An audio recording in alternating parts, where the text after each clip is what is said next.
In the ancient land of Moab, a man named Balaam set out on a journey that would change him forever, a journey where even his donkey could see what he could not. The story begins near the plains of Moab, just east of the Jordan River, the edge of the Promised Land.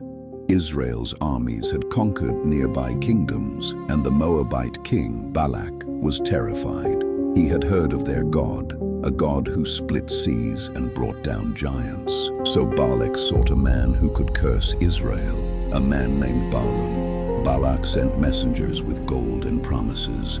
"Come, curse these people for me, for they are too powerful."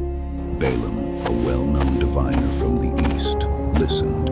He prayed that night, and God spoke clearly. "You shall not curse these people, for they are blessed."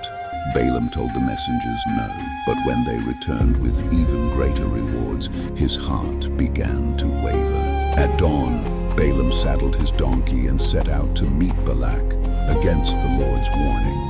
But as he rode through the narrow mountain passes, something unseen blocked his way: the angel of the Lord. The donkey saw the angel standing with a drawn sword and turned off the road into a field. Angry, Balaam struck her with his staff. "Get back on the road." Then the angel appeared again, this time in a narrow vineyard path with walls on both sides. The donkey pressed against the wall, crushing Balaam's foot. A third time, the angel stood in a place so narrow there was no room to turn. The donkey lay down under Balaam. Furious, he struck her once more. And then, something extraordinary happened. God opened the donkey's mouth. "What have I done to you to make you beat me these 3 times? You've made a fool of me.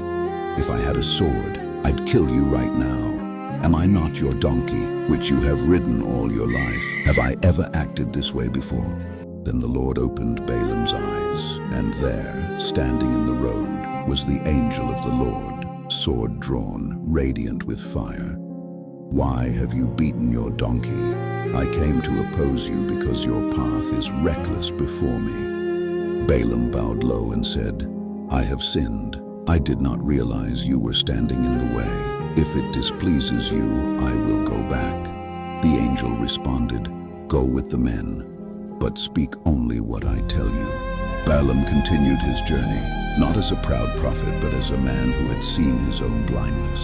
In time, he would speak words of blessing over Israel instead of curses, fulfilling God's will despite himself. But later, his story took a darker turn. Greed returned.